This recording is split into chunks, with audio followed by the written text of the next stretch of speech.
All righty, traders. This is Blake Morrow. You are listening to the Morning Edge webinar. Hope everybody's doing well. So stocks are stronger. It kind of stalled the dollar. The dollar was making a little bit of a move this morning, trying to break out of this consolidation. Like I said, it's stalling because stocks are stronger. And look, we are 10 points away from reaching 4,300. So it's actually 4,304. Is the 127% extension. So now that we're close to that, let's write that down, 4,304. I've been writing 4,300. So we just want to make it a little bit more precise as we get closer. Support is going to be at 4,260. As long as we remain above 4,260, the bulls are still in control. Oh, if you guys are not in the chat room, I want to show you guys something really quick. For those of you, how many of you are not in the chat room? Give me a yay. Yes. So I want to show this to you guys. Let me find it. If I can find it. Where the hell? Where is it? That's weird. Oh, there it is. Okay. All right.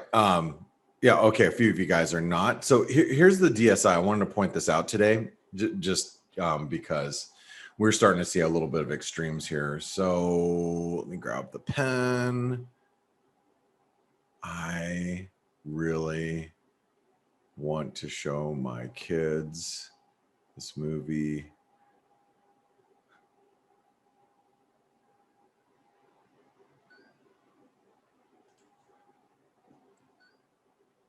The pen is blue.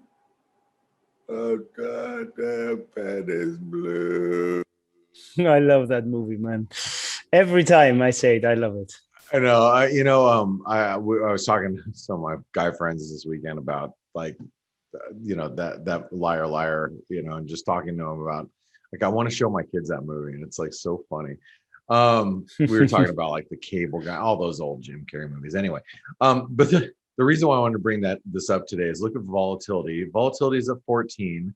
S&P and NASDAQ are both in the 80s. Okay, so those are really high. You got lumber that's pretty low here. Lumber was 7. Yeah, lumber's 7, and lumber continues to get crushed. It's kind of wild to watch, actually.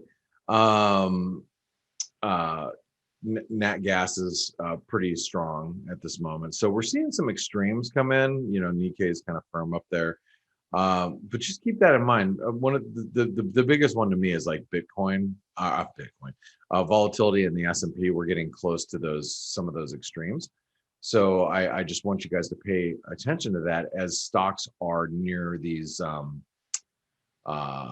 near these all-time highs. So I think that we are getting to that point where stocks might come off just from for a lot of reasons, right? But sentiment is extreme, and then if that happens, obviously the dollar will be something that I think we all need to pay attention to. As I was explaining to you on today's F.A.C.E webinar, but I didn't want to show everybody that information. I wanted to make sure you guys got that information. So let's talk about currencies here, and I'll start off with the dollar index. So obviously support in the dollar index right now is 91.50. This is going to be pretty important support. It's near the 38% retracement. It's these spike lows right here. I think we could actually write down 91.55, but I'm going to just write down 91.50. And as long as we're above 91.50, we have to be bullish the dollar index. I know we're getting close to that range. This one right here, the range high, that resistance right here. I know we are, but this is still a bull flag pattern, and we gotta respect that for now, right?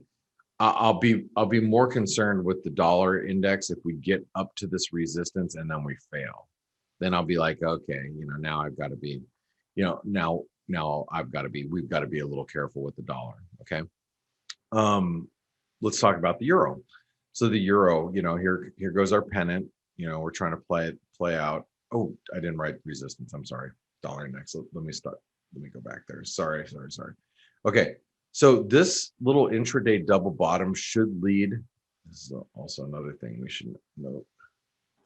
That little double bottom there should lead to a completion of this move at least. So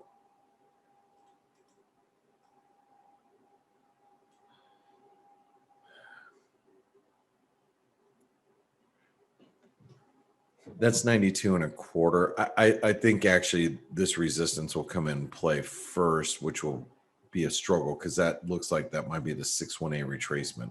I'm going to find out.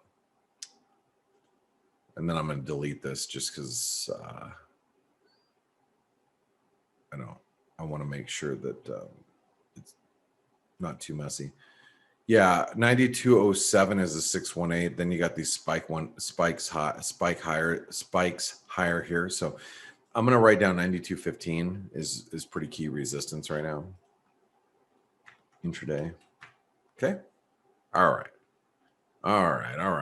Let's go look at S&P at its highs of the day. Imagine that.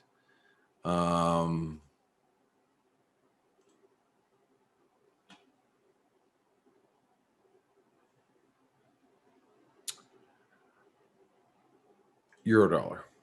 Here's the euro. So similar support. There's 1881. This is 1895. I'm going to write down 1880 intraday.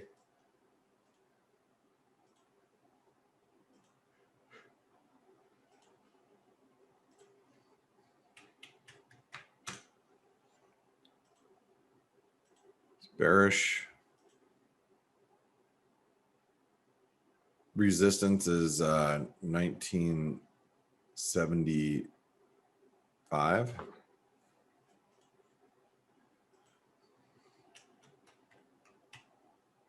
Okay. And you guys know 120 is just absolute key resistance.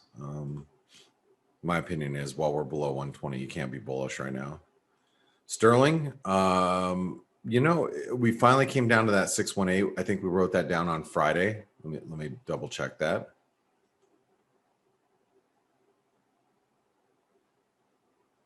$138.90. Maybe I didn't. I think we were looking at this, the 50%. But the 618 came into play. So that makes this very important. 138.70. And I know we probably wrote that down either on Wednesday or Thursday of last week. I'm 100% positive. I just can't I don't know which day because I don't keep these.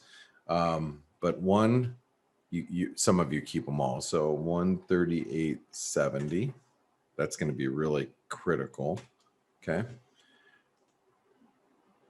And resistance intraday will be right here at 139.40. So I'll write down 139.40 and then 140. 140 is critical. And keep that in bearish. So the Aussie, we're now breaking our bear flag pattern. Obviously, there's a pattern in play now. I put in this pattern in play today. Okay. That's because of this. So while we're below 76.20,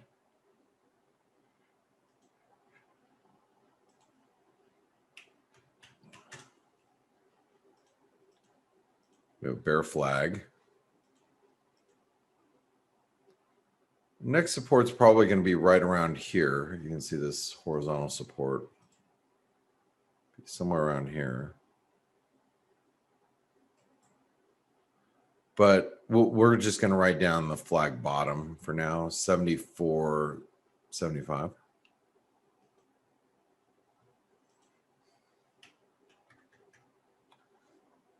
Kiwi is very similar.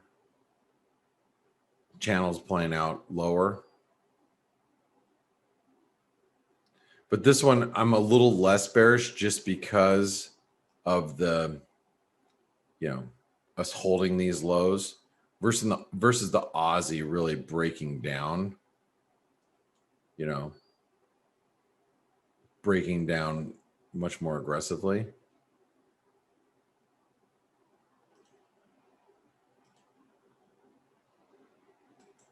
Anyway, so Kiwi just not quite as bearish. We should find some support down here intraday. I'm just talking intraday. That'll be 70 cents. Resistance is 71.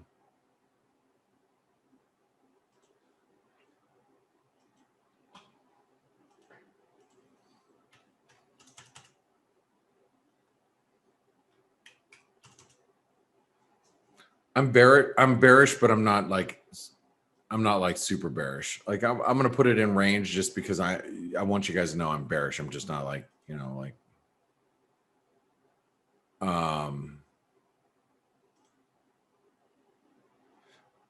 Patty said, besides we have the RBNZ or something. Yeah, or is speaking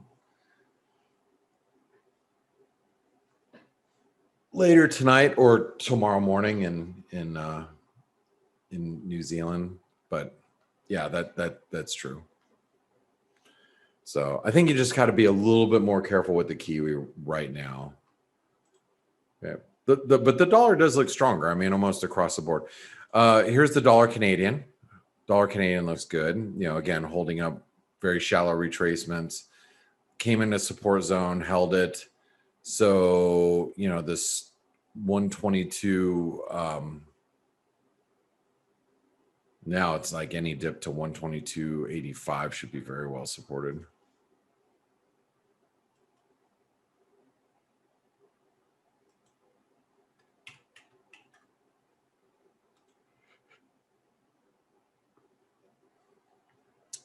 Okay, resistance intraday. Find out where that's at. 618 and this high match up, so that's 124.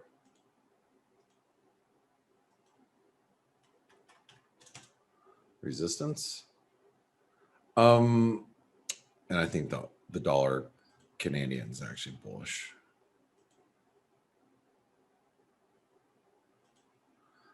Dollar Swiss. Grega put in a bullish pattern in play, and you can see this is a nice pennant. We held really key support. This is 91.60, which I'll put in. I know we've been as low as 91.45, but I'm going to put in 91.60. Resistance 92.40.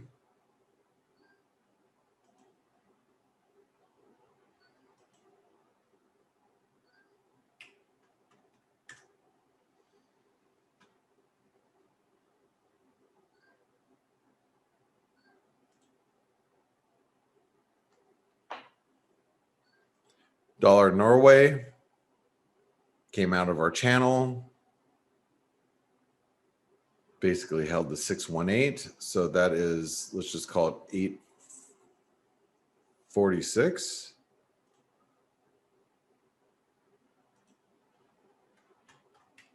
What do we write down on Friday? 847?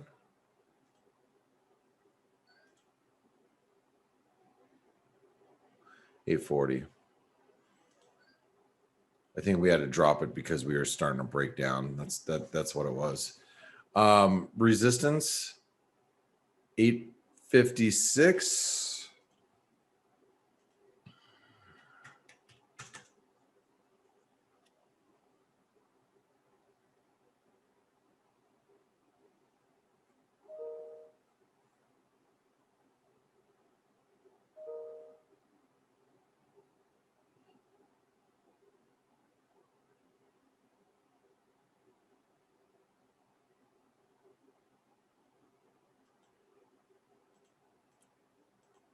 Dollar Mex, we really held the bottom end of the support zone, which means that's really critical. 1970. Resistance right now is this 1992, 91. We have not been able to get above that. So I'm going to write that down intraday.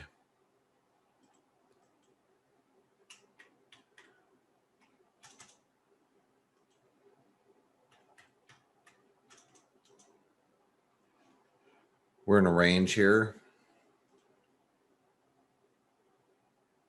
Dollar yen.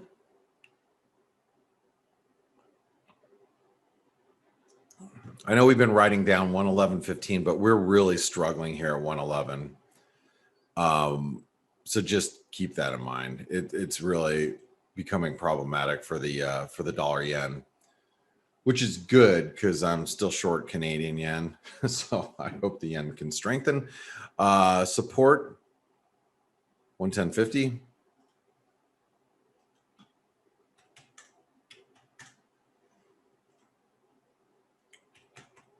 $111.15, and I'm going to keep that in range because we can't take out those highs.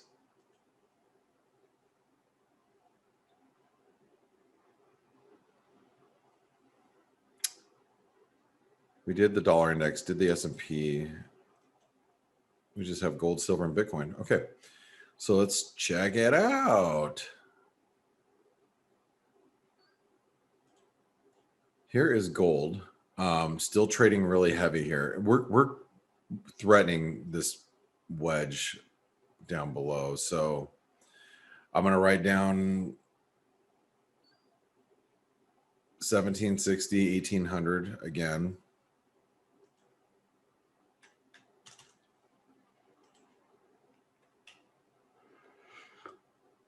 Actually, it's not 1760, right? It's 1755. It's this support right here. That's it. 1755 asterisk. Go. And bearish. Silver, similar. Probably do that. Do this. I mean, I'm going to still write down 2650.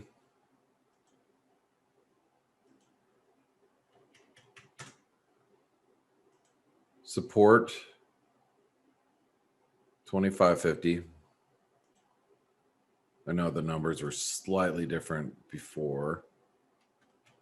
I want to say we wrote down 2560 if I'm not mistaken. Let's see.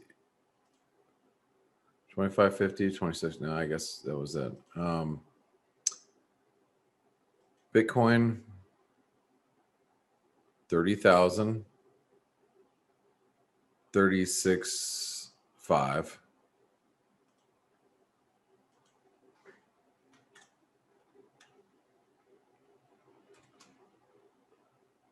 Well, Steve Stelios. What do you want from my life? I don't know. I'm here, but I have to go in literally 2 minutes. Yeah. Well, here's your bias chart's done. Let me take the snapshot. Yeah. Done. All right. And then I mean, really not a lot's changed, but as you know, you talked about, Steve, last week, and I know we discussed it together, the dollar's starting to firm up again. And I know you weren't around on the FACE webinar, but I explained to people, it's like, you know, if you're short the dollar right now and you've got jobs report coming up, you've got equities that are super strong, that are almost at key resistance. I mean, if equities turn, you know, the dollar should bounce and it should continue to bounce. If I was short the dollar, I'd be pretty concerned right now, you know, so. Yes, if we're talking about a short-term trade, I agree with you. Yeah. So anyway, hey, I'm gonna pass it over to you. I gotta take a little bit of a break myself, but guys, I want to wish you a great day. I'm gonna see you in the chat rooms, and if I don't see you there, I'll see you on the daily roundup in just a few hours. So thanks, everybody. Thank you, Blake. All right, Thank thanks, you, guys. mate. So we talked, Steve, on FACE about the dollar, about equities, about, you know, where we have non-farm payrolls this week, and it's going to be probably another grind until we get to payrolls. And, you know, it's going to be an important number because we've had two, hold on. No one. We've had 2 weak numbers in a row. So this one has to kind of offset that. Otherwise, I think the dollar is going lower. I actually have to run, so you can take over, and I'll be with you later. Okay. Sure thing, mate. All right. Thanks. Sorry, guys. Bye-bye. Bye-bye, mate. Okay, so they abandoned me. You see what I have to go through, right? Anyhow, have a great new week, everybody. Um, I'm not really sure what we covered on Face because I had to take care of something. But I can tell you for sure, as Blake said, I think it's very likely that we might be about to start another leg higher in the dollar, as we said last week. I I think that last week was a consolidation of the prior move higher, as you can see. In comparison, by comparing the move higher that we had with the move lower, which was, I think, clearly with corrective characteristics. As long as we stay above 91.40, I said, and this is exactly where we found the low. I'm very optimistic in the short term about the recovery. Even if we dipped down to 91, I would still hold the same opinion. And I do think we can see an extension higher towards at least a retest of the previous high, the one we had in April, or even the 38.2% FIB horizontal support resistance area you can see here, and multi-month high, the one that we had in September of last year. So having said that, if that is to be the case, it's not going to be that easy for equities to accelerate higher. So one of the two has to give. I'm not saying that it's impossible for the dollar and equities to move higher, but the dollar moving higher is going to be some kind of a headwind for equities, which means that momentum will not easily be, that bullish. We can, under some circumstances, we can slowly grind higher if we have the dollar strengthening, but I wouldn't expect any fireworks, right? Also considering the fact that we've now clearly entered, rather deep in the summer season. Liquidity is usually diminished, so on and so forth. Now, on a technical note, 4,303 is the first area of resistance. We're almost there in the S&P, and above that we have 43.75, the 161.8% extension of this move lower. So we can actually make it to, we can make it the first target within an hour from now, but I think we can even make it the second target. But as I said, if indeed the dollar is resuming higher from here, the grind higher is not going to be an easy thing to happen. Now, the Nasdaq is overperforming during the past few days. I also have the 161.8% extension in the Nasdaq being some distance from here. It's actually almost at 15,000, right? 14,960. I think the Nasdaq can grind there, even if it's in a slow pace. But I wouldn't be chasing equities up here, right? As simple as that. Now, there are several things that I do believe have interesting technical formations if you're looking for shorter term trades. For example, and despite how much bullish I am the precious metals, and that, I do think that probably what we're seeing here in gold is some kind of a symmetrical triangle, clearly corrective characteristics, which also aligns very well with the possibility of a continuation of the rebound of the dollar higher, because I do think it's extremely likely that we're going to see another leg lower here in gold. As with silver, the formation is a little bit different, but the implications are exactly the same. In one, we have what seems to be a symmetrical triangle. In this one, we have what seems to be a bear flag, but in both cases the implications are for a continuation in the direction of the previous move, which in both cases, of course, is lower. Now, having to do with crude oil, we have another rejection from the 161.8% extension. So this puts another argument in favor of the people that are looking for a reversal here. And don't forget, I'm the one that was looking for this target for quite some time. So it's not that I'm, advocating against that. I'm just going to once again point out that the fact that we're stalling at a resistance level isn't a reversal confirmation itself, right? Anyhow, the new argument that somebody can give to the bears here is that we might be forming a double top at the 161.8% extension. Let me bring the 4-hour chart here. So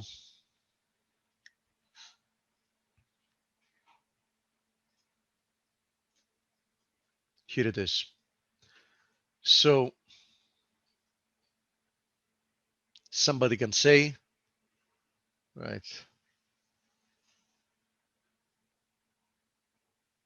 there you go. And somebody can even point to a possible ascending wedge here, right? So you see several short-term formations could point to a reversal lower. The RSI is also reliably diverging on the 4-hour, right? There you go. Reliably meaning previous reading is overbought reading above 70. Next 3 readings are below 70, right?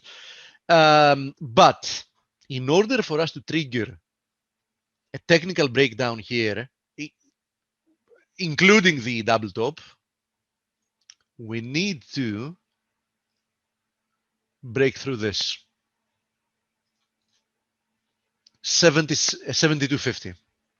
Now we break through 7250, and what we do is more or less at the same time, because they almost confluence, we trigger this ascending wedges target, which is a rather deep target, right? It points back to 61, a very deep target actually. But anyhow, we also trigger the shorter term target, which is the double top target, which would point to a move down to 70.5, right? Which coincidentally or not is another horizontal support resistance area. So we break through 72.5. I think this is a nice short-term signal and might prove to be more than a short-term signal, might prove to be a medium-term signal that finally the trend is changing here. That would also somewhat, not extremely reliably, point to a possible failure in equities as well. We know there is some correlation. It doesn't always work, or it doesn't always work in the short term, right? It almost always works when there is persistence in one reversing or the other. But you know, this is what I would say has my attention mostly at the moment: crude oil, right? Now, somebody could jump the gun and say, you know something, you know, I've seen enough. I want to be short crude here. Sure. I mean, you know what you're risking, right? Your stop loss should be there. You know, unfortunately, you should, of course, be ready to accept that your initial risk reward is not 1-to-1, right? Because the first area of support is at 72.50 and we're almost 2/3 of the way there, right? But anyhow, if you know what you're doing and you know how much you want to be risking and you're okay with that, you know, you can be short crude whenever you want. I'm just telling you that, you know, if you want to play it safe, I think a break below 72.50 is what actually triggers, you know, a short in this market, at least in my opinion. Let me see what else. So we covered equities. We talked in general about the dollar. I know that Blake covered the vast majority of the majors. Anyhow, let me go through some. We talked about the metals. Let me go through some of your questions. RSI divergence in crude also, Steve. Yes, I just saw it. That you wrote it. Yes, I talked about it, mate. We have RSI divergence on the 4-hour chart, and we also have an insignificant one on the daily as well, but very insignificant. The one on the 4-hour chart is rather prominent though. So yes, I think it looks like a good start if we want to see a reversal lower. But as I said, no confirmation yet, right? So you want to be short here, you have to be cognizant of the fact that you're jumping the gun a little bit. But if you're willing to take the risk and you know what you're doing, okay, there's no problem with that, right? Now, there is a question about the guppy, the pound yen, that is. Listen, first of all, let me put things in context. We've been in this ascending channel since we bottomed out at the end of last March, right? So we've been in a sustained uptrend for roughly 15 months now. So that's one thing, 14 months. No, 15, I was right. Yeah, 15 months. So that's one thing to consider. And we haven't broken through this at all. I mean, technically speaking, we're still within this uptrend.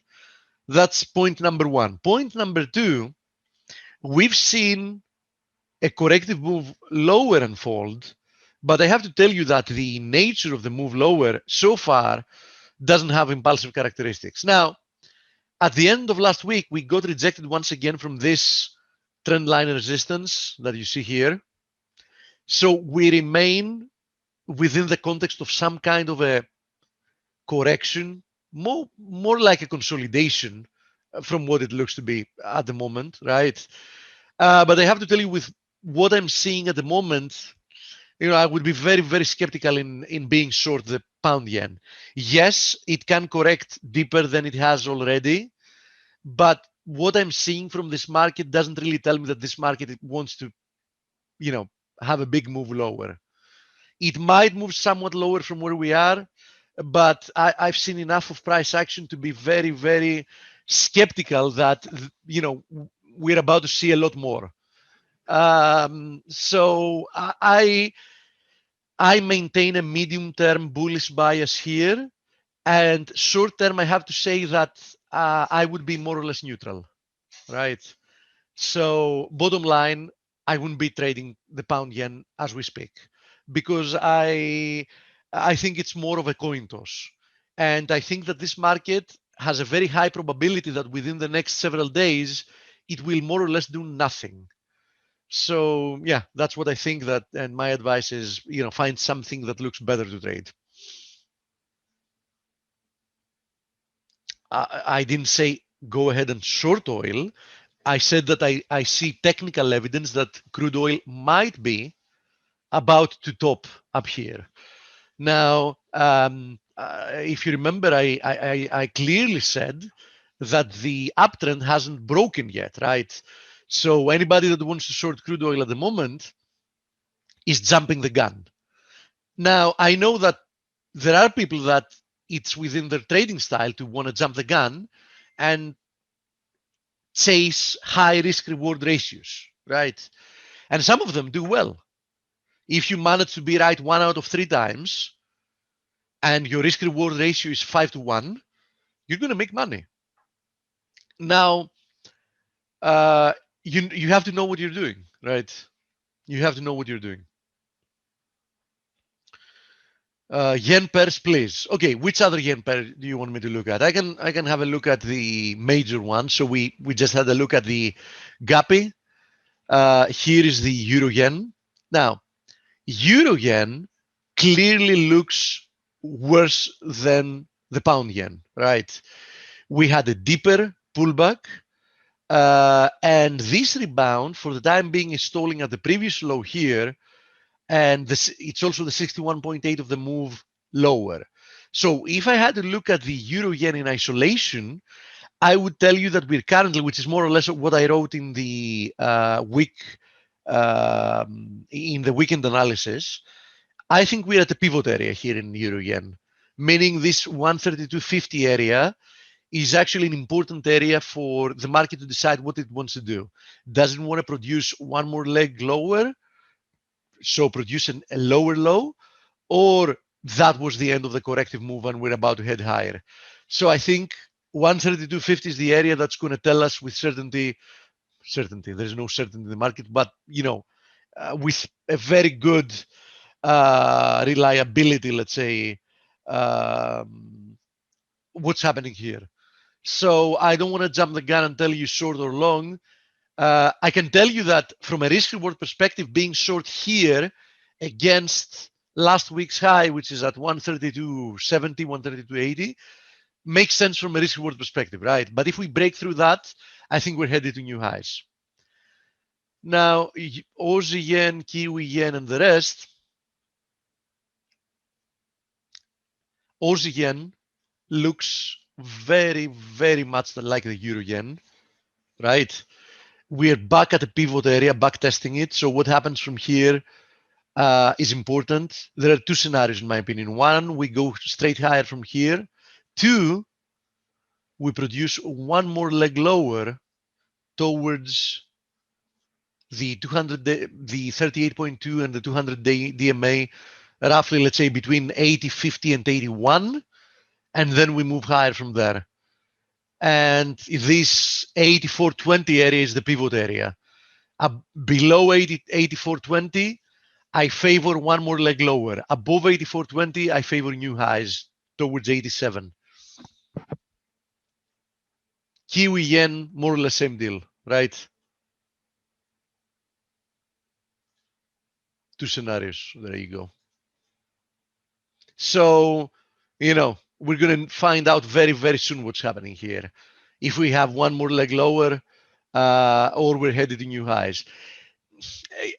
I favor slightly seeing one more leg lower, right? If you're asking my opinion, I favor one more leg lower. USD yen. There you go. As you see, not coincidentally, two scenarios here with the USD yen as well. And we're also at the pivot area in the USD yen, right? We've been grinding higher within this channel. This move higher has absolutely no impulsive characteristics. And I think there is a very decent chance that we can see a move lower before we go higher. You do, of course, realize that if this happens, it will also point to the stock case scenario we're talking about, that we might see some weakness in equities and some dollar strength. And, if anybody's about to ask how can we get dollar strength with the USD yen moving lower, it's because if we do get some risk off, if that's a big if, then the yen tends to overperform the dollar. So the dollar might be doing well or rather well against other currencies, but particularly against the yen, it might be doing badly, right? The yen might be doing much better. So if for some reason we see some risk off scenario, we can easily see the dollar overperform the Aussie, the Kiwi, the Canadian, the rest of the commodity currencies, somewhat overperform the euro and the pound, not as much as the commodity currency complex, right? But we might easily see the yen do much better. And that would point towards another leg lower in all those yen crosses that we were looking at, all of them being currently at important resistances, right? At the same time, some pullback in equities, and at the same time, that continuation higher and the leg higher we were talking about in the dollar. So all these technically seem to be very nicely aligned. There is one important element missing, some confirmation by seeing something that's going to make the markets move in that direction, right? Which at the moment isn't the market's trend. So, keep that in mind. Also, obviously, some risk off scenario is what's going to help the crude oil market finally produce a proper correction lower, right? So all of those could perfectly align if we see the market starting getting worried about something. I don't know if that's going to end up being the data or something irrelevant, some position squaring or whatever. I'm not a magician or a medium, but I can tell you that if something like that happens, the markets are perfectly positioned for something like that to take place. Moderna seems to be more or less doing nothing up here.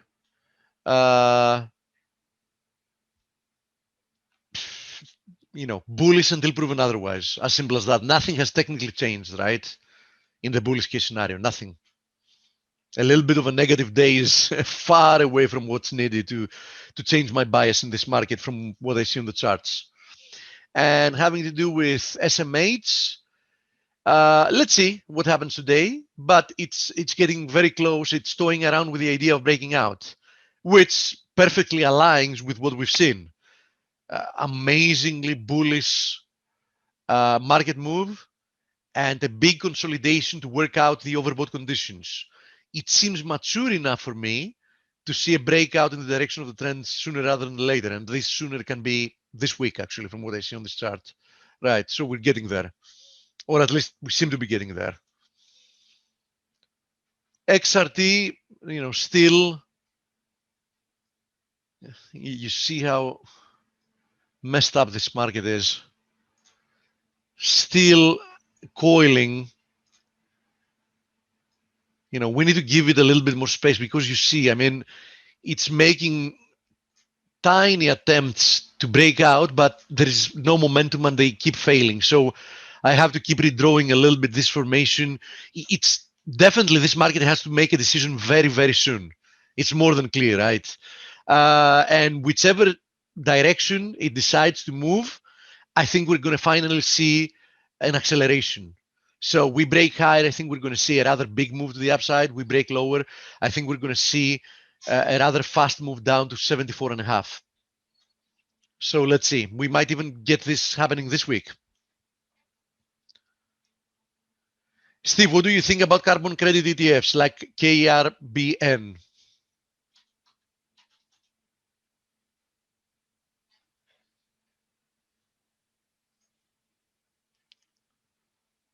I think we might have already broken out. That's what I think.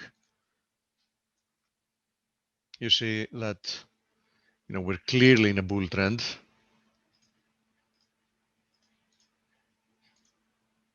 And that was a triangle, right?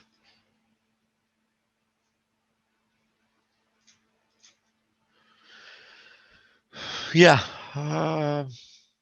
Now, of course, it can prove to be like this type of triangle or whatever, but I can tell you that much.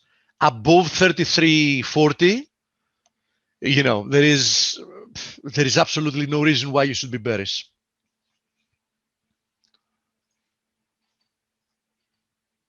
I would assume that something like this is going to happen here.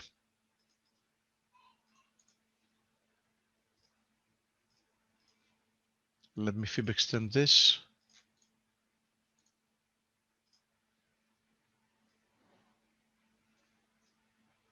I assume something like that. This is going to happen in this market. One terminal move higher out of this triangle, a deeper correction lower, which hasn't happened in a long time, and then likely higher, something like that.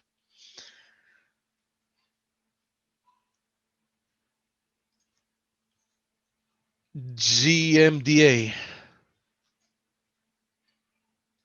Okay, last time we had a look at that, we were there, as it seems. I said this seems to want to break higher. It did. Look how perfectly it retagged the previous highs. So you see this chart worked out perfectly. But look at the failure that followed, right? So all this has happened so far. Let's extend this. You see, technical analysis works more often than not. That's why I love it. And it doesn't really matter what you're looking at.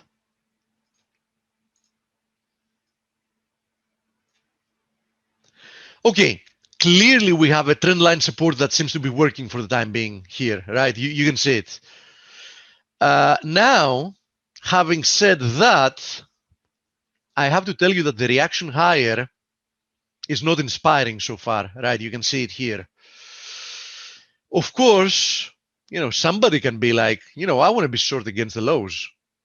And from a risk reward perspective, I can't really blame you, right? We might see an extension higher as long as we trade above this trend line support. We also had this nice RSI signal. You can be bullish as long as we trade above this trend line support. We break through this trend line support, you know, this is going to be a very, very bearish development that's going to point all the way back to 260. So, you know, there is your bull bear line, you know, based on your bias and what you think is going to happen here, because I have no idea what this company does. I have no idea about its fundamentals or whatever. So I can't give you like a point of view having to do with that. But I can tell you that you can be long above this trend line support. You shouldn't be long if we break through it. I think it's going to be very, very, very dangerous position to be in. And in any case, right, a market that retraces in a rather short period of time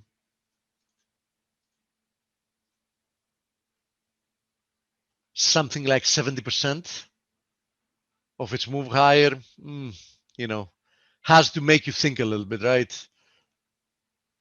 Would make me cautious.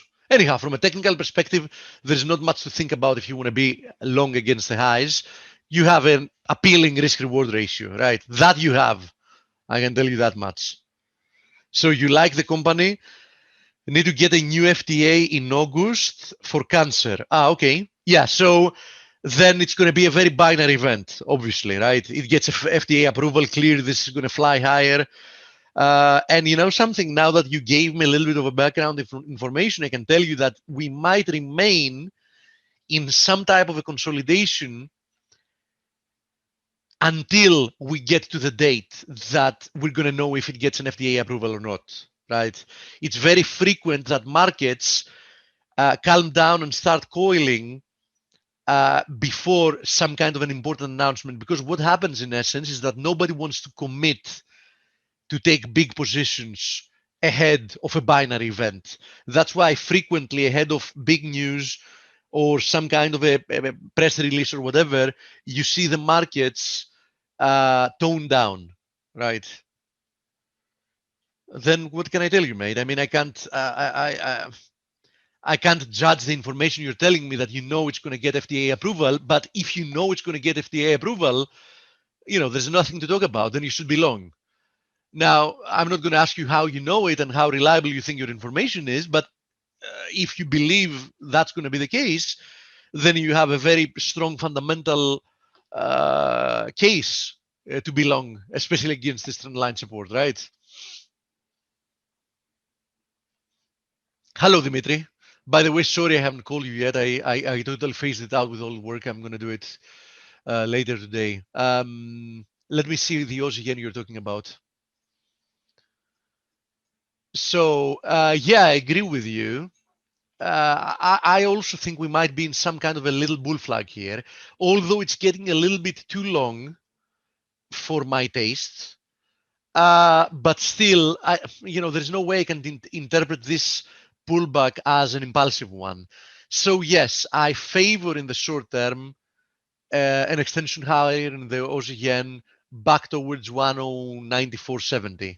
Don't forget that we remain in the context of this larger descending channel, so we can even move all the way back to 1095 and still not even change you know, the medium to long term outlook for the pair. Triple D. Triple D. D.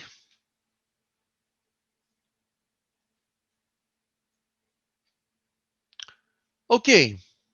I remember when we had this conversation about it, and I remember that we said the following. First of all, there was a very good chance it had bottomed out because we had this descending wedge and we broke out.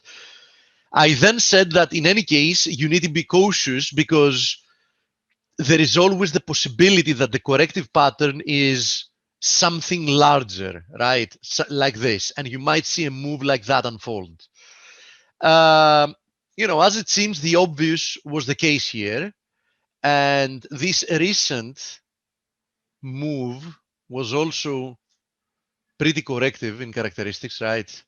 This was another pennant, and this extension seems legitimate, if you ask me.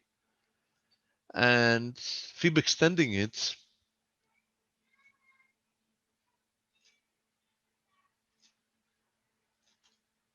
points to 43 being the next target. We're not far away from that, admittedly. So 43 is the next target. And yeah, I think it looks good in general, right?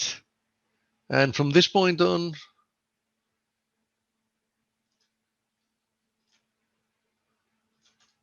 this here is your support resistance area.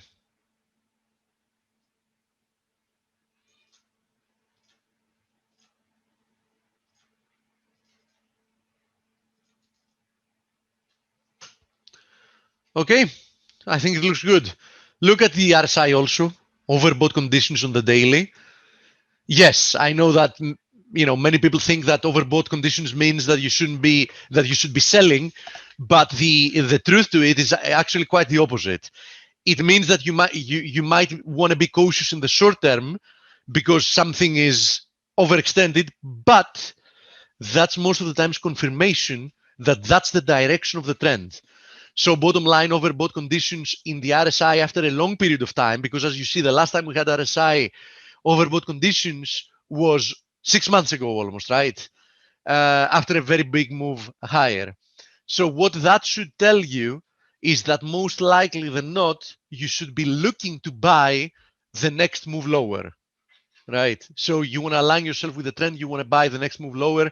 And as I've already designated in this target, I think we have a very nice support resistance area, roughly at this, 33, 34 area, whatever it is. I think it looks good. I think it looks good.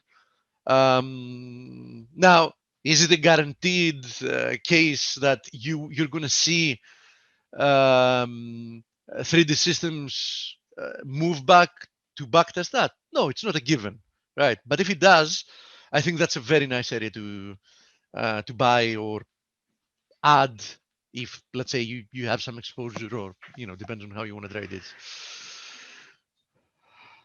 MP, what is MP? Yeah, this is likely breaking out, right? This is likely breaking out. This is likely breaking out. Even the short-term formation here is probably a pennant. There you go.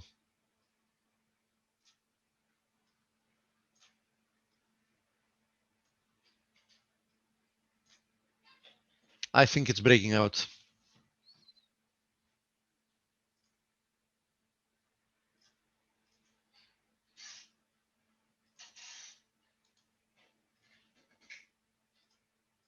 Next upside target, 37.5. Tesla.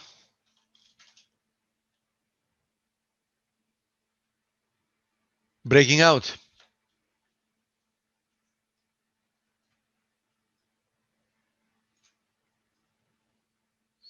It seems to be breaking out.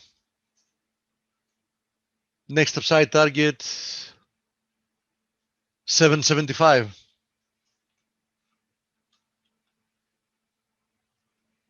Now, don't ask me why, but it doesn't really matter in this market, right?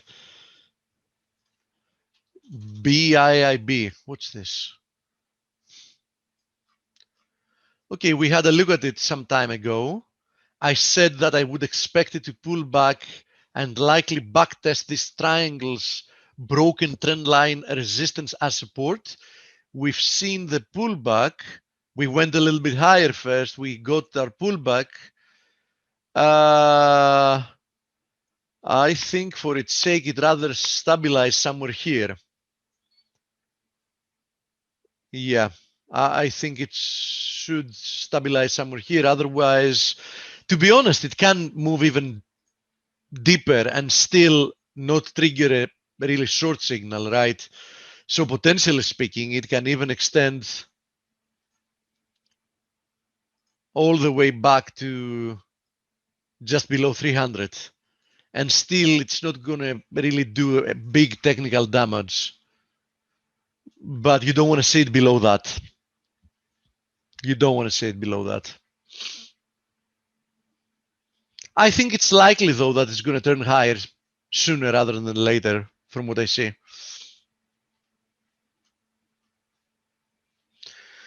Okay, guys, gals, thank you very much More tomorrow. Have a wonderful rest of the day. VEV, last one. Oh, shit. What's this? I would be very careful with this one.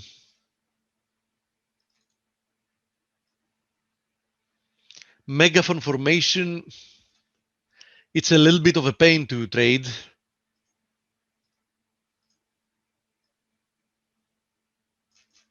Yeah, I would be a little bit careful here.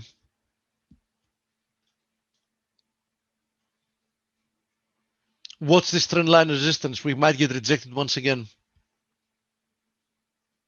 In the short term, it hasn't done anything wrong, right? It's even now hitting overbought levels. But I wouldn't be chasing it up here, right? I wouldn't be chasing it up here. I think it might need even more time to. I mean, this stock has definitely created a lot of trouble for people that have tried to trade it.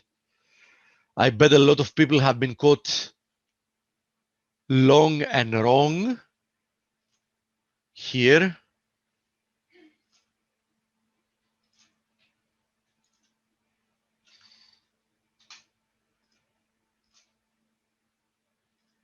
Long and wrong here.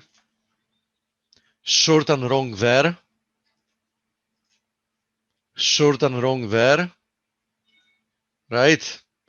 And I'm afraid we might have the same thing happening somewhere there.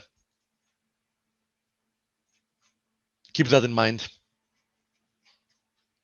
There as well.